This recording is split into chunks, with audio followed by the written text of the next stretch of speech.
Bonjour, je m'appelle Maximilien Flosy, je suis conseiller juriste à l'Agence départementale d'information sur le logement.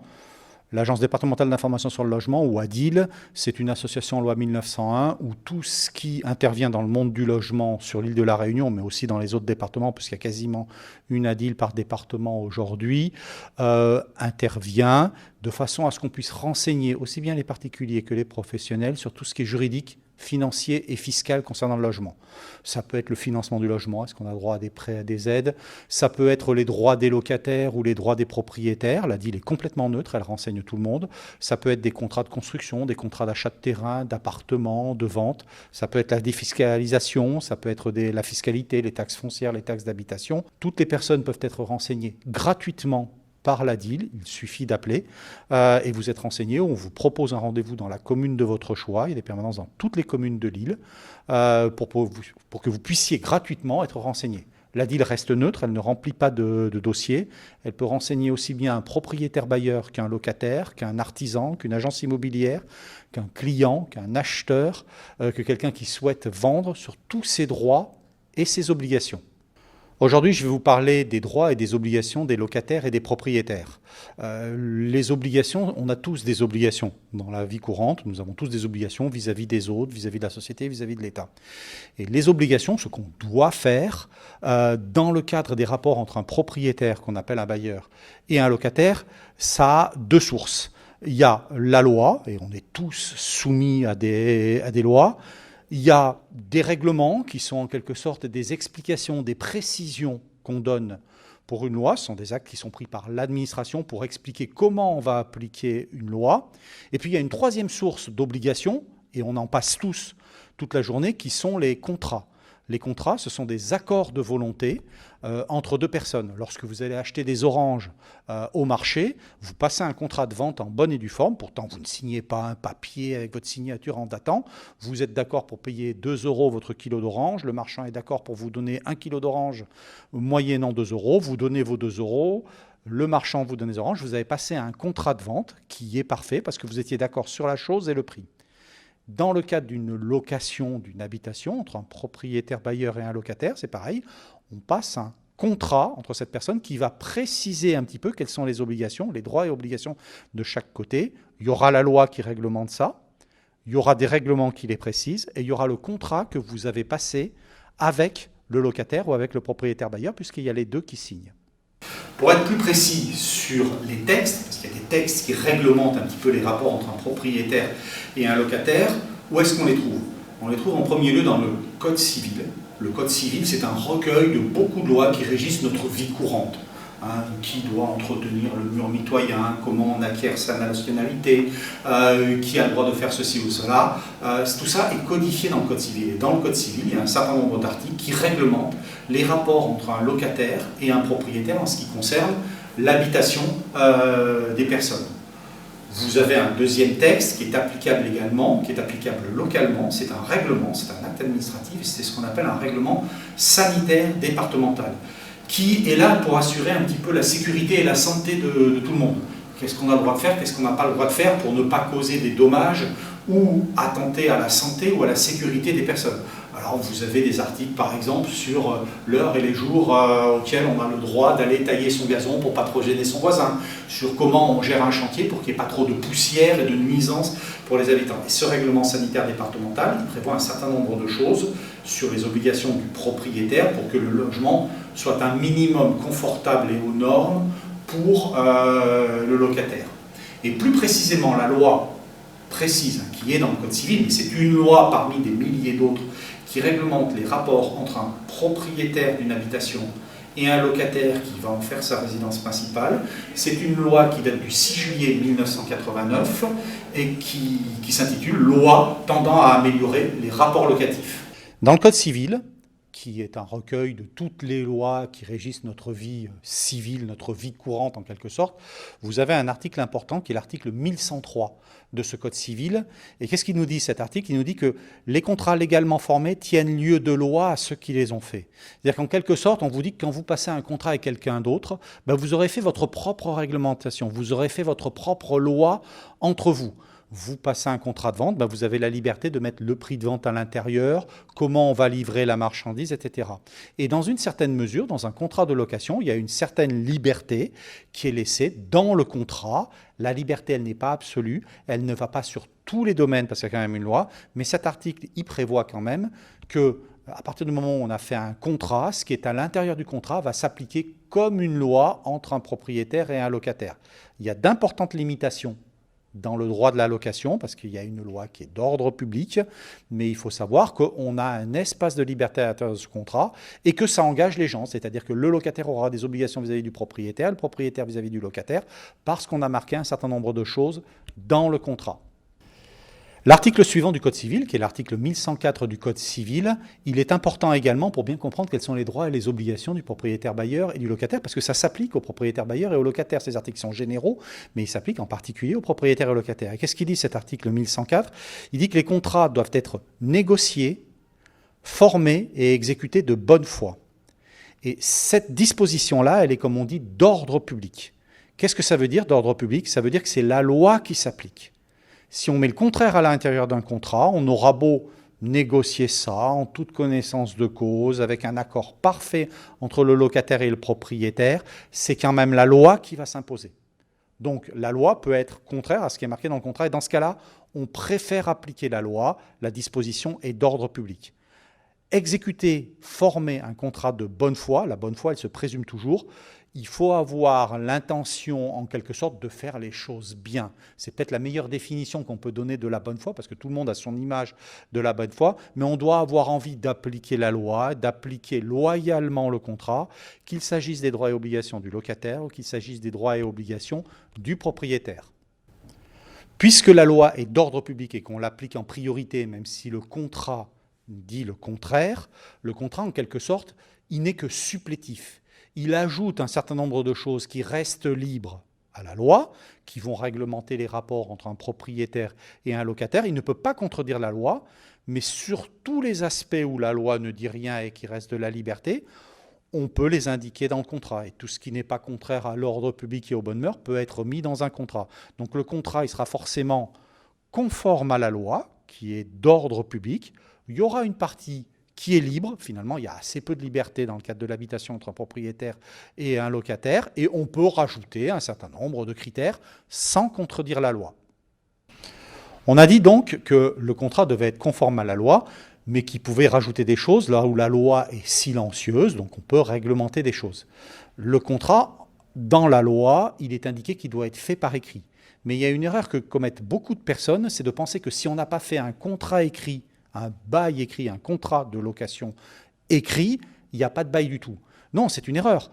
Les règles qui s'appliquent à tous les contrats, elles s'appliquent aussi aux contrats de location.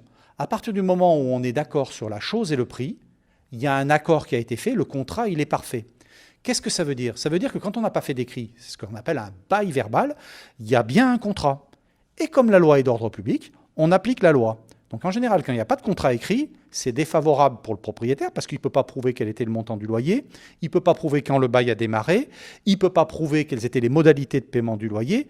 En quelque sorte, il est un petit peu à la merci du locataire, pour peu que le locataire arrive à prouver qu'il a payé au moins une fois pour son logement, il devient locataire et il est protégé par la loi qui est d'ordre public. Donc on a vu qu'il y avait la loi, il y avait les règlements, il y avait les contrats, qui expliquait comment on allait avoir des rapports entre un propriétaire et un locataire. Et la première obligation d'un propriétaire, c'est de ce qu'on appelle délivrer un logement, c'est de remettre le logement. Concrètement, c'est de remettre les clés. Et ce logement, il y a une obligation pour le propriétaire, il doit être décent.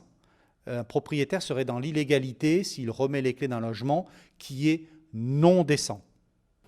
Alors qu'est-ce que c'est qu'un logement décent ? Il y a une définition qui est donnée par la loi Allure. La loi Allure, c'est une loi qui a été votée en 2014 et qui vient compléter la loi du 6 juillet 89 qui régit globalement les rapports entre un propriétaire et un locataire. Et donc on parle toujours de la loi de 89 qui est mise à jour un petit peu régulièrement. Un logement décent, c'est un logement qui ne laisse pas apparaître de risques manifestes pouvant porter atteinte à la sécurité physique ou à la santé des occupants et qui est doté des éléments qui rendent le logement conforme à l'usage d'habitation. Par exemple, un garage qui est prévu pour être un garage, il n'y a pas les éléments qui sont conformes pour faire une habitation. Il n'y a pas de toilette, il n'y a pas de cuisine, il n'y a pas de salle de bain. Donc c'est un logement qui n'est pas décent. Un logement qui prend l'eau avec des moisissures qui risquent de causer de l'asthme pour les enfants. Il y a pas mal d'asthme à la Réunion. C'est un logement qui n'est pas décent non plus. Un logement dont certaines pièces n'ont pas d'ouverture sur l'extérieur, c'est un logement qui n'est pas décent. Or, depuis 2014, la loi indique bien que le propriétaire bailleur, il est tenu de remettre un logement décent. C'est une obligation qui est importante dans le cadre des lois et des contrats. Autre obligation, qui est plus ancienne que la loi Allure de 2014, qui date des années 80, le propriétaire bailleur, il est tenu de remettre au locataire un logement en bon état d'usage et de réparation. Ça ne veut pas dire qu'il doit remettre un logement neuf, ça veut dire qu'il doit être en bon état. Il ne doit pas y avoir d'altération du logement. Et ça va jusqu'aux équipements. Il y a des équipements qui sont obligatoires, d'autres qui ne le sont pas. Mais si vous avez les équipements qui sont présents dans le logement, ils doivent fonctionner, ils doivent être en bon état de fonctionnement. Par exemple, on n'est pas obligé de mettre une clim dans un logement, ce n'est pas une norme obligatoire du tout, mais s'il y a une climatisation, elle doit fonctionner. Autre obligation du propriétaire bailleur d'un logement d'habitation, qui est prévue dans la loi et qui est en général rappelée dans le contrat, et à la limite, si ce n'était pas rappelé dans le contrat, c'est pas grave, puisque la loi est d'ordre public et qu'elle s'impose, le propriétaire bailleur doit assurer une jouissance paisible du logement au locataire. Alors qu'est-ce que ça veut dire assurer une jouissance paisible ?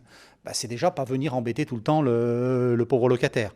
Le propriétaire ne peut pas se permettre d'aller frapper à la porte tous les jours du locataire pour lui rappeler qu'il est tellement gentil de lui avoir loué son logement. Il ne peut pas pénétrer dans le jardin non plus pour aller cueillir de fruits s'il a loué une villa avec un jardin. Il ne doit pas insulter ou agresser le locataire, ça va de soi. D'ailleurs, il y a d'autres lois qui empêchent d'insulter ou d'agresser les gens, même si on n'est pas entre propriétaire et locataire. Il y a une autre conséquence du fait que le propriétaire doit assurer une jouissance paisible du logement au locataire, c'est lorsque le propriétaire est propriétaire de plusieurs logements qui sont les uns à côté des autres. À ce moment-là, le propriétaire bailleur, il doit aussi garantir le locataire contre les troubles de voisinage d'un autre locataire. Alors, il n'a pas de moyen miraculeux pour intervenir, mais à partir du moment où il a un de ses locataires qui lui dit « Écoutez, à côté de chez moi, là, vous avez loué l'appartement à une autre personne et cette personne, elle fait du bruit, elle a une activité qui entraîne des nuisances, elle élève 50 000 animaux, il y a des odeurs bizarres et désagréables qui viennent de cet appartement. Vous êtes également le propriétaire bailleur de ce logement qui est à côté. Vous devez intervenir pour essayer de rétablir le fait que j'ai une jouissance paisible des lieux.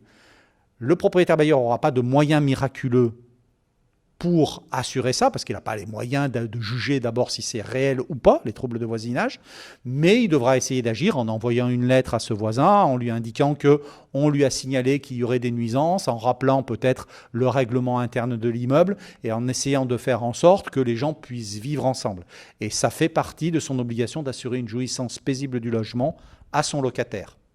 Alors, les moyens sont limités pour le bailleur d'intervenir en cas de trouble de jouissance causé par un voisin qui serait également le locataire du bailleur.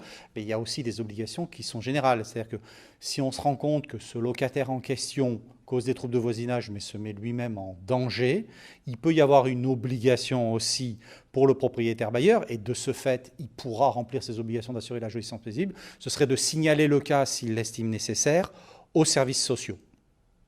Dans cette obligation du bailleur d'assurer la jouissance paisible du logement pour tous ses locataires, il y a quand même des limites. Le bailleur, il ne peut pas juger à la place d'un tribunal. Le bailleur ne peut pas se substituer à un tribunal. Vous avez un locataire qui vous dit « Écoutez, mon voisin fait du tapage nocturne, par exemple », le bailleur n'est pas tenu d'aller vérifier la réalité du trouble, et d'ailleurs, il n'en aurait probablement pas les moyens, et il ne peut pas juger de lui-même que ce trouble est réel ou ce trouble est imaginaire. Donc c'est un petit peu la limite pour le propriétaire bailleur d'assurer ses obligations, d'assurer la jouissance paisible des lieux.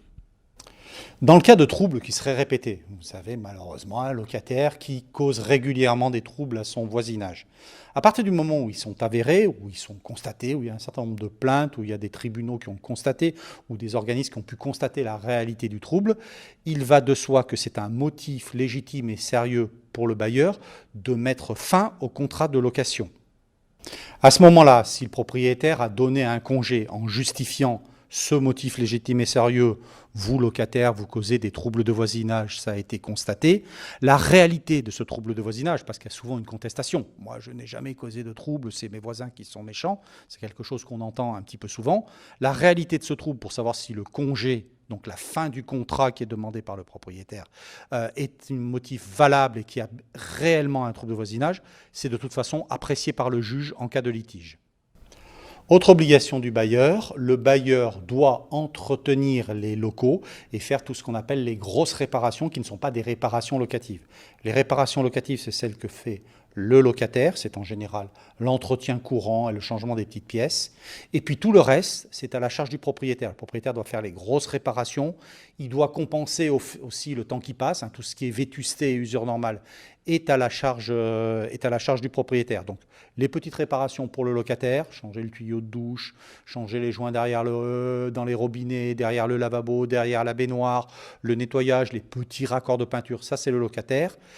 Et tout le reste, à moins qu'il y ait une faute du locataire, c'est à la charge du propriétaire et ça fait partie de ses obligations de faire les grosses réparations. Dans les obligations qu'on peut imposer au propriétaire bailleur de par la loi et de par le contrat, il y a aussi des choses que le bailleur ne doit pas faire.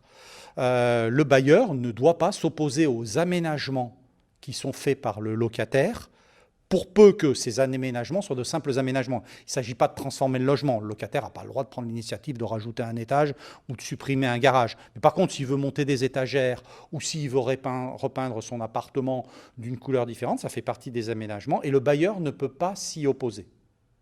Il y a donc quelque chose qu'il faut comprendre dans les droits et les obligations, et notamment les devoirs, les obligations du propriétaire bailleur, c'est qu'il faut qu'il soit conscient que le locataire est chez lui. Il est propriétaire, mais c'est le domicile du locataire. Et le locataire, il est libre de vivre chez lui comme il l'entend. S'il n'a pas envie de tailler le gazon et de laisser pousser l'herbe à 1 mètre de haut, le propriétaire bailleur ne peut pas s'y opposer. S'il a envie ou s'il a un style de vie qui est peut-être moins soigneux, moins propre que certaines personnes, à partir du moment où il ne met pas en péril le logement, où ça ne risque pas de s'effondrer, où ça ne crée pas de nuisances, notamment des rats ou des parasites qui s'installent ou des moustiques, le locataire est libre de vivre chez lui comme il l'entend. La Convention des droits de l'homme prévoit d'ailleurs cette protection de la vie privée et du domicile. Toute personne a droit au respect de sa vie privée et familiale, a droit au respect de son domicile et de sa correspondance. On ne doit pas oublier ouvrir ses courriers, et Dieu sait s'il peut y avoir des propriétaires avec des boîtes aux lettres communes. On n'a pas le droit de violer le domicile de son locataire, et on n'a pas le droit de faire preuve d'irrespect vis-à-vis de sa façon de vivre et de ses mœurs, tant que ça ne dépasse pas effectivement ce qui est admis et ce qui est permis par les lois et les règlements. Sur le domicile lui-même et le logement qui est loué dans le cadre de la loi du 6 juillet 89 par un locataire, la location classique qu'on connaît tous, qu'elle soit meublée ou non meublée, d'ailleurs la location classique est non meublée, ce domicile il est protégé. Et violer ce domicile, c'est une infraction pénale pour une personne physique, un propriétaire bailleur par exemple. Le fait de pénétrer sans l'autorisation du locataire, ça s'appelle une violation de domicile. Il y a un article du Code pénal, c'est un délit, vous passez devant le tribunal correctionnel. Il y a des peines de prison qui sont prévues, qui peuvent aller jusqu'à 1 an, et une amende qui peut aller jusqu'à 15 000 €. Et si la personne qui viole le domicile est une personne qui est dépositaire de l'autorité publique, mais qui n'est pas couvert par la loi, les peines sont aggravées et on peut aller jusqu'à 2 ans de prison et 30 000 € d'amende. Donc une autorité légitime n'a pas le droit de violer votre domicile, elle est plus sanctionnée que quand vous êtes un propriétaire particulier. On va passer maintenant aux obligations du locataire, parce que dans un contrat entre un propriétaire et un locataire, il y a des droits d'un côté et des obligations de l'autre, mais de l'autre côté, il y a aussi des droits et des obligations. Et la première obligation du locataire, c'est de payer le loyer et les charges au terme convenu. C'est ce que dit le texte. Ça veut dire que dans le contrat, en général, il est marqué qu'il faut payer le loyer souvent d'avance, c'est pas obligatoire, mais traditionnellement c'est d'avance, avant le 5 ou avant le 10 du mois, souvent, alors c'est souvent avant le 10 du mois chez les bailleurs sociaux, mais c'est souvent avant le 5 du mois quand on a affaire à un propriétaire particulier, et il faut bien comprendre que ça fait partie des obligations du locataire. Et il faut faire attention parce qu'un impayé de loyer, c'est dès le premier jour d'impayé. S'il est marqué que vous devez payer le 5 et que vous payez le 6, vous avez été pendant une journée en impayé de loyer, donc en tant que locataire, vous êtes en faute. Autre obligation du locataire, et c'est quelque chose qui est important et qu'il faut bien mettre dans la tête des locataires, le locataire doit s'assurer pour sa responsabilité civile de locataire. Il doit s'assurer contre ce qu'on appelle les risques locatifs. On appelle souvent ça une multirisque habitation. C'est une obligation pour le locataire. S'il ne le fait pas, ça peut entraîner l'annulation du contrat de location. Et c'est important parce que si jamais il y a le feu ou si jamais il y a un gros dégât des eaux, on va partir du principe que c'est la faute du locataire jusqu'à preuve contraire. On va le présumer. Et souvent, le locataire, il n'a pas les moyens de rembourser au propriétaire la reconstruction de sa maison, voire la reconstruction de l'immeuble, voire des indemnités pour tous les gens qui ont pu être blessés s'il y a eu un incendie. Donc c'est vraiment très important pour le locataire de s'assurer. En général, ce sont des contrats types où vous faites une simple déclaration et que pour quelques dizaines d'euros, on vous couvre pour l'année sur toute votre responsabilité civile de locataire, à minima pour les dégâts des eaux et les incendies et les grosses catastrophes naturelles. Ça peut poser un problème s'il y a une attitude du locataire qui est à risque, et notamment quand il entasse énormément de choses qui sont inflammables dans son logement. Si ça vient aux oreilles de la compagnie d'assurance, elle peut tout à fait dire, dans ces conditions-là, moi j'arrête d'assurer, et un locataire qui n'a pas son assurance ou qu'on n'arrive pas à assurer, parce que le propriétaire peut le faire pour son compte si le locataire est défaillant, eh ben, ça peut entraîner l'annulation du contrat de location. Autre obligation du locataire, il doit user paisiblement des locaux qui lui ont été loués et suivant la destination qui leur a été donnée par le contrat. Dans le contrat, on indique en général que c'est à titre d'habitation. Eh bien, le locataire doit l'utiliser à titre d'habitation et dans la très très grande majorité des cas pour sa résidence principale. Il ne doit pas l'utiliser pour faire de la sous-location, notamment sur Airbnb parce que c'est à la mode, sans l'autorisation de son propriétaire. Il ne peut pas non plus y exercer un commerce puisque le contrat prévoyait que c'était pour de l'habitation exclusivement. Il ne peut pas non plus exercer une activité professionnelle s'il n'a pas l'autorisation du propriétaire. Là, ce sont d'autres types de contrats, d'autres types de lois. Donc ça fait partie des obligations du locataire. Il doit y habiter à titre de résidence principale et pas faire autre chose dedans que d'y habiter. Par contre, il a le droit d'y habiter comme il l'entend. Alors le locataire, il doit aussi répondre, c'est-à-dire il est également responsable, c'est ce que veut dire le terme répondre dans la loi, des dégradations et des pertes, sauf dans certains cas. Alors il y a des exceptions, il y a la force majeure, ce qui est imprévisible, irrésistible. Par exemple, un très gros cyclone, là, ça ne va pas être de la faute du locataire. Si la personne qui est venue dégrader, qui est venu faire des dégradations à l'intérieur du logement, le locataire ne l'a pas introduit, un cambrioleur par exemple, là également le locataire sera exonéré de sa responsabilité. Et puis, dernier cas d'exonération, c'est quand c'est la faute du propriétaire, effectivement, s'il y a une dégradation ou une perte, parce que le propriétaire n'a pas fait une grosse réparation qu'il était obligé de faire, il n'a pas réparé le toit malgré la demande, par exemple, évidemment, là le locataire ne sera pas responsable. Mais pour toutes les autres dégradations, celles qu'il a causées lui-même, ses enfants et ses invités, qui peuvent mal se comporter lors d'une fête et abîmer quelque chose, ce sera au locataire d'en répondre, donc d'en assumer tout simplement le coût. Le locataire doit également, on l'a déjà dit quand on parlait des obligations du propriétaire, le locataire prend en charge l'entretien courant du logement. L'entretien courant du logement, c'est le changement des petites pièces dans les serrures, du tuyau de la bouteille de gaz, du tuyau de douche, du joint derrière. Les plus gros entretiens courants qui sont à la charge des locataires, c'est la vidange de la fosse septique et l'élagage des arbres.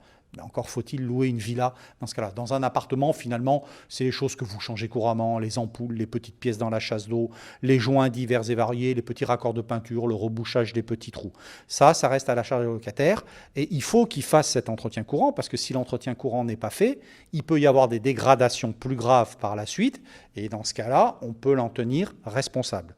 Alors, il doit faire l'entretien courant, mais par contre, il ne doit pas compenser ce qui provient de la vétusté.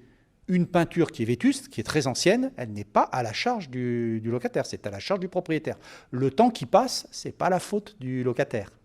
C'est au propriétaire de remettre régulièrement à jour un certain nombre d'équipements. Autre cas où le locataire n'a pas à réparer, quand ça provient d'une malfaçon. Vous avez une fuite dans la toiture, vous avez un problème d'étanchéité parce que le mur a été mal fait, ce n'est pas à vous de compenser ça, c'est à la charge du propriétaire. Donc l'entretien courant pour le locataire, il y a un décret qui donne des exemples, qui est un décret du 26 août 1987, et puis tout le reste pour le propriétaire. Autre obligation du locataire, il doit permettre l'accès à son logement quand il y a des travaux d'amélioration qui sont à faire. Le propriétaire est en droit d'améliorer son logement et le locataire ne peut pas s'y opposer. Alors ça suppose qu'on se mette d'accord sur un rendez-vous, c'est pas toujours agréable de recevoir un artisan ou le propriétaire lui-même. Mais il faut savoir qu'un locataire ne peut pas s'opposer à des travaux d'amélioration qui auraient été décidés par le propriétaire. Je dis bien travaux d'amélioration, il ne s'agit pas d'aller embêter le locataire pour repeindre la moitié d'un mur en rouge parce qu'on a décidé que ça ferait plus joli. Là, ça, on peut attendre le départ du locataire pour faire ce genre de choses. Mais sinon, les travaux d'amélioration, c'est au bénéfice du propriétaire qui améliore son patrimoine, c'est au bénéfice du locataire qui va probablement mieux vivre et il ne peut pas s'y opposer. Il peut essayer de trouver un arrangement pour que ça arrive à une date où ça l'arrange, mais il ne peut pas s'y opposer. Quelles sont les choses que ne doit pas faire le locataire ? Le locataire ne doit pas transformer les locaux et les équipements sans l'accord écrit du propriétaire. Dès qu'on dépasse un petit peu le simple aménagement du logement, le locataire est libre de faire ce qu'il veut chez lui tant que c'est de l'aménagement. Dès qu'on part sur de la transformation, de la construction, quelque chose qui nécessiterait par exemple un permis de construire, l'ajout de quelque chose, la pose d'une clim qui nécessite de percer les murs et d'avoir une autorisation parce que ça modifie la façade, le changement de menuiserie, ça ce sont des transformations.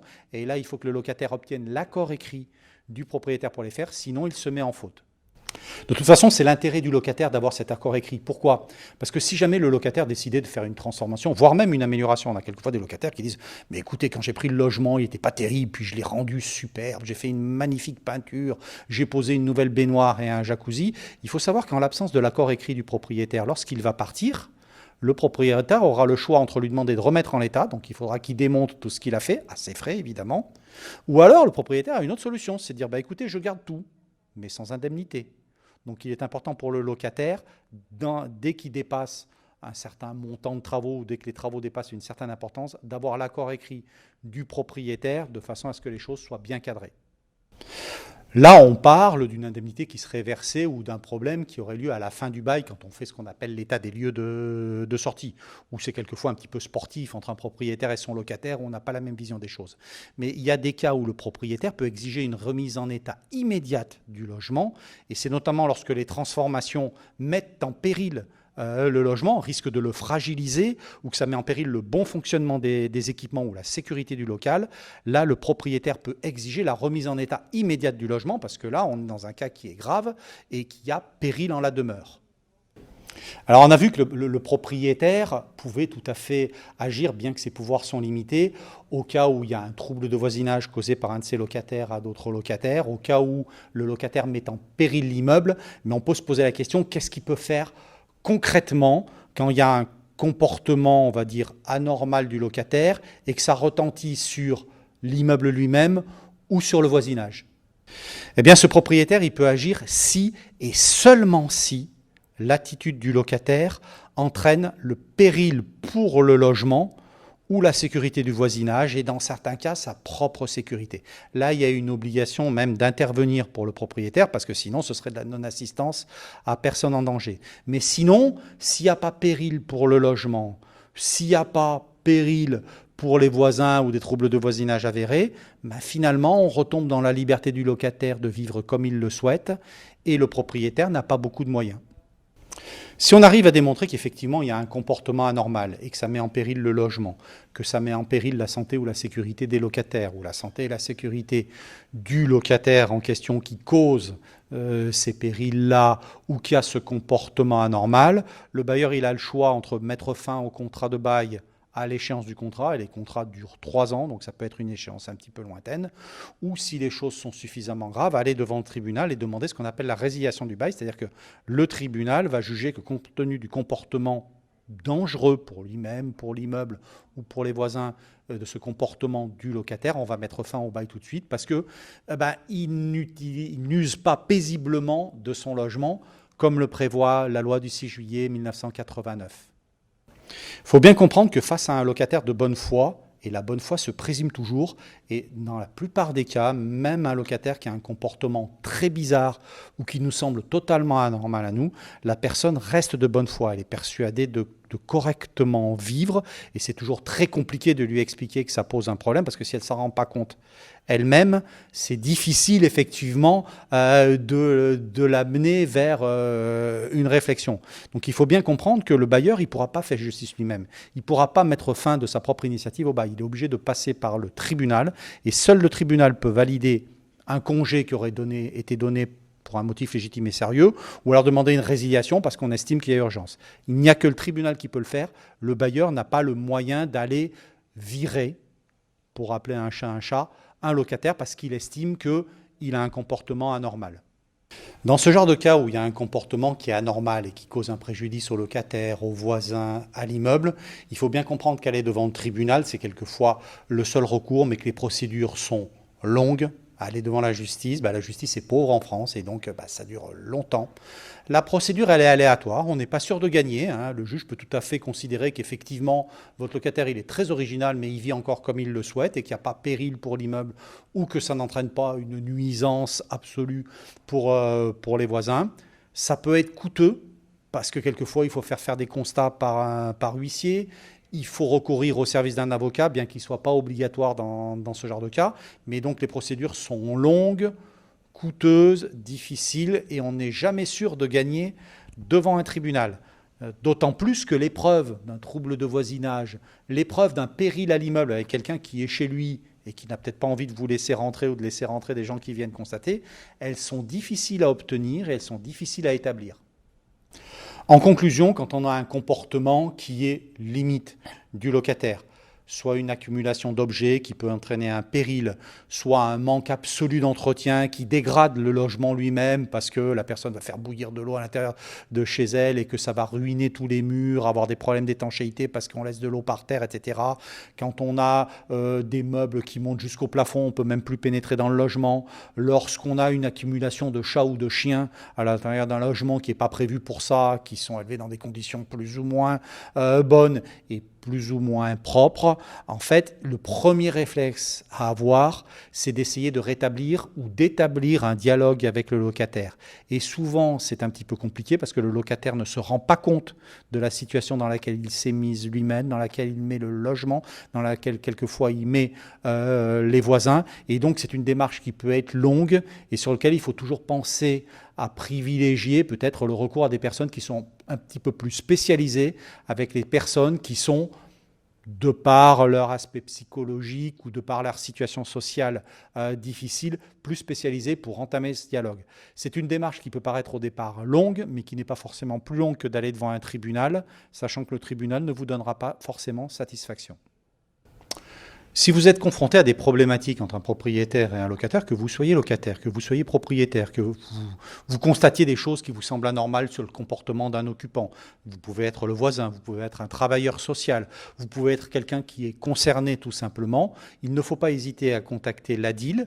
Elle est neutre, gratuite et tenue au secret professionnel. Donc nous vous renseignerons, il suffit de nous contacter par le biais de notre site ou sur le numéro de téléphone.